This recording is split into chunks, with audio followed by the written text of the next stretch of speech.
بسم الله الرحمن الرحيم إن الحمد لله نحمده ونستعينه ونستغفره من يهده الله فلا مضل له ومن يضلل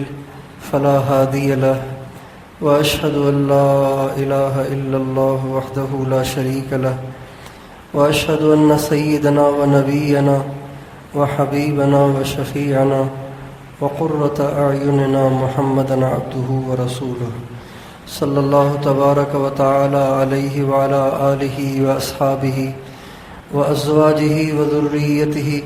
وبارك وسلم تسليما كثيرا أما بعد فأعوذ بالله من الشيطان الرجيم بسم الله الرحمن الرحيم وذكر فإن الذكرى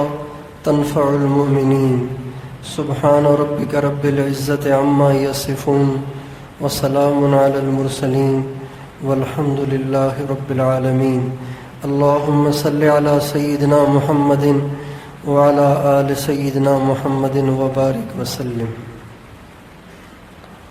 میرے محترم دوستو اور بھائیو، رمضان المبارک کا مہینہ ابھی گزرا ہے۔ امید ہے کہ ہم نے روزے رکھ کر، تراویح پڑھ کر اور سحری اور افطاری کی دعائیں کر کے اللہ کو منایا ہوگا، اللہ کو راضی کیا ہوگا، اور کمی کوتاہی انسان کے اندر رہ جاتی ہے۔ اللہ تعالیٰ معاف کرنے والے ہیں۔ جنہوں نے روزے رکھے، تراویح پڑھی، اپنے آپ کو حرام سے بچایا، عید کے دن ان سب کی بخشش کا اعلان ہو گیا۔ ہمارے نبی کا ارشاد ہے، جب مسلمان عیدگاہ میں آتے ہیں،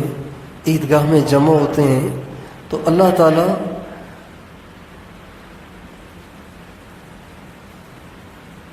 ان عیدگاہ میں آنے والے سارے بندوں سے مخاطب ہوتے ہیں اور فرماتے ہیں، اے میرے بندو،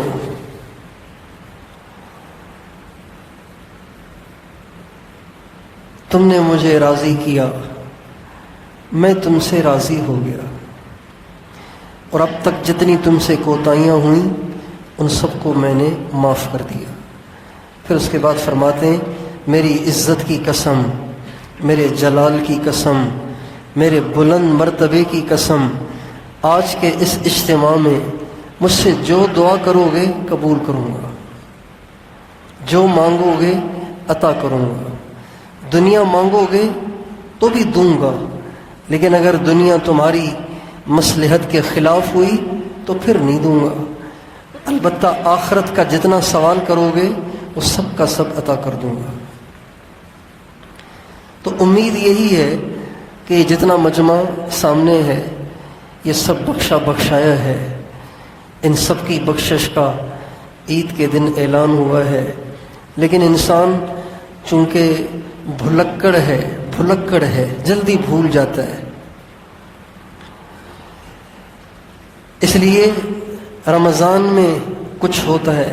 رمضان کے بعد کچھ ہوتا ہے، رمضان میں اس کے جذبات کچھ ہوتے ہیں، رمضان جاتے ہی، شوال کا چاند نظر آتے ہی یہ ایک دم بدل جاتا ہے۔ رمضان کے مہینے میں اللہ نے ہمیں بھوکا رکھا، پیاسا رکھا، اپنی جائز بیویوں سے دور رکھا۔ یہ ایک مشق تھی، ایک پریکٹس تھی، ایک ٹریننگ تھی کہ اللہ تعالیٰ جائز کھانا، جائز پینا، جائز بیوی کے پاس جانا، اس سے اللہ نے ہمیں منع کر دیا۔ کیوں؟ کہ ایک مہینے تک جائز چیز سے دور رہیں، تاکہ ایک مہینہ گزرنے کے بعد کم از کم حرام سے تو دور رہیں۔ جائز چھڑوایا گیا تاکہ حرام چھوڑنے کی استعداد پیدا ہو، حرام چھوڑنے کی مشق ہو جائے۔ اب میں اور آپ اپنے گریبانوں میں جھانکیں کہ رمضان کے 30 روزے اللہ نے مجھے اور آپ کو رکھوائے، اور جائز چیزوں کو بھی اللہ نے ممنوع قرار دے دیا۔ گرمی کا موسم تھا، روزے رکھنا آسان کام نہیں تھا، اللہ نے ہمیں روزے رکھوائے، کھانا چھڑوایا، پینا چھڑوایا، بیوی سے دور رکھا، گناہوں سے دور رکھا۔ آیا جس مقصد کے لیے رمضان کے مہینے کو بھیجا گیا اور رمضان کے روزے ہمیں رکھوائے گئے، وہ مقصد ہمیں حاصل بھی ہوا کہ نہیں ہوا؟ رمضان کے روزے اللہ تعالیٰ نے اس لیے فرض کیے تھے لعلکم تتقون۔ میرے بندوں، میں یہ چاہتا ہوں کہ ایک مہینے تم جائز کھانا، جائز پینا، بیوی کے پاس جانا، یہ میری وجہ سے چھوڑ دو، تاکہ تم رمضان جب چلا جائے تو بھی تم تقوی والی زندگی اور پاک دامنی والی زندگی گزار سکو۔ تو اگر رمضان کا مہینہ گزرنے کے بعد کسی نے حرام نہیں چھوڑا، حرام کھانا نہیں چھوڑا، حرام پینا نہیں چھوڑا، زنا نہیں چھوڑی، بد نظری نہیں چھوڑی، اوروں کی عورتوں کو تکنا نہ چھوڑا اور عورتوں نے مردوں کو تکنا نہ چھوڑا، غیبت نہ چھوڑی اور گانے سننا نہ چھوڑا اور دوسری حرام کاریاں نہیں چھوڑی، تو بے شک انہوں نے روزے بھی رکھے، تراویح بھی پڑھی، ان کے پچھلے گناہ معاف بھی ہو گئے، لیکن رمضان کے روزے فرض کیے جانے کا جو مقصد تھا وہ حاصل نہیں ہوا۔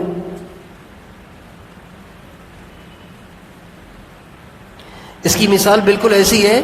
جیسے ایک بچہ سارا سال پڑھتا ہے، سارا سال اسٹڈی کرتا ہے، کلاسز اٹینڈ کرتا ہے، اور پھر جب امتحان کا وقت آیا تو پرچہ لے کے بیٹھا ہوا ہے، سوال کا جواب ہی نہیں آ رہا۔ تو سارا سال حاضریاں بھی لگیں، سارا سال ٹیوشن بھی پڑھی ہے، سارا سال ٹیوشن کے خرچے بھی اٹھائے ہیں، کتابیں بھی خریدیں، کاپیاں بھی خریدیں، اور گاڑی کے پیٹرول کا خرچہ بھی اٹھایا، لیکن جب امتحان گاہ میں آیا تو کچھ بھی ذہن میں نہیں ہے، کچھ بھی یاد نہیں ہے۔ تو اس کا مطلب یہ ہوا کہ سارا سال جو خرچہ ہوا، سارا سال جو محنت ہوئی، وہ تو کسی کام کی نہ ہوئی۔ رمضان روزے رکھوا کر، تراویح پڑھوا کر، جائز چیزیں چھڑوا کر ہمیں یہ پیغام دے کر گیا ہے کہ حرام نہ کرنا، اللہ ناراض ہو جائے گا۔ اس چیز کو اگر مد نظر رکھا جائے نا تو برائی کو چھوڑنا مشکل نہیں ہے۔ بھئی میں نے جائز بھی تو چھوڑا تھا نا، جائز بھی تو چھوڑ دیا تھا، تو اب چلو جائز نہ صحیح حرام تو چھوڑ دوں، ناجائز تو چھوڑ دوں۔ جن باتوں سے اللہ ناراض ہوتا ہے، جن باتوں سے آخرت خراب ہوتی ہے، جن باتوں سے اللہ کے نبی ناراض ہوتے ہیں، کم از کم ان کو تو چھوڑ دوں۔ تو پہلی آج کی درخواست یہ ہے کہ رمضان نے ہمیں جو سبق پڑھایا اس کو ہم بھولیں نہیں، یعنی کہ عید آ گئی، عید کی خوشیوں میں ایسے مست ہوئے کہ یاد ہی نہیں رہا کہ رمضان نے ہمیں کیا سبق پڑھایا تھا، رمضان میں ہمیں کیوں بھوکا رکھا گیا تھا، رمضان میں ہمیں کیوں پیاسا رکھا گیا تھا، رمضان میں ہمیں اپنی بیوی سے کیوں دور رکھا گیا تھا۔ ایسے نہ ہو کہ عید کی خوشیاں اور پھر رمضان کے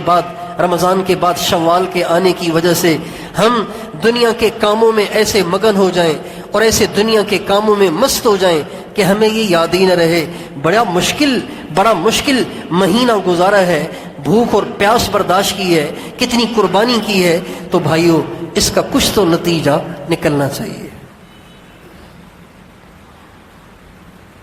تو سب سے پہلی بات تو یہ کہ ہم رمضان کے پڑھائے ہوئے سبق کو یاد رکھیں۔ رمضان میں کھانا چھوڑ دیا تھا نا جائز، تو بس اب 11 مہینے حرام کے قریب نہیں جانا۔ رمضان میں جائز پانی اور شربت چھوڑ دیا تھا نا، کم از کم 11 مہینے حرام مشروبات سے ہمیں بچنا ہے۔ رمضان کے دنوں میں روزے کی حالت میں ہم نے بیوی کو ہاتھ نہیں لگایا، ہم نے جائز بیوی کو بھی اس کے بھی قریب نہ ہوئے، تو کم از کم یہ 11 مہینے تو یہ عزم کریں کہ اب ہمیں حرام کاری سے بچنا ہے، فحاشی سے بچنا ہے، عریانی سے بچنا ہے۔ اگر یہ 11 مہینے ہمارے ایسے گزر گئے نا تو اس کا مطلب یہ ہے کہ رمضان کے مہینے کی قربانی قبول ہو گئی۔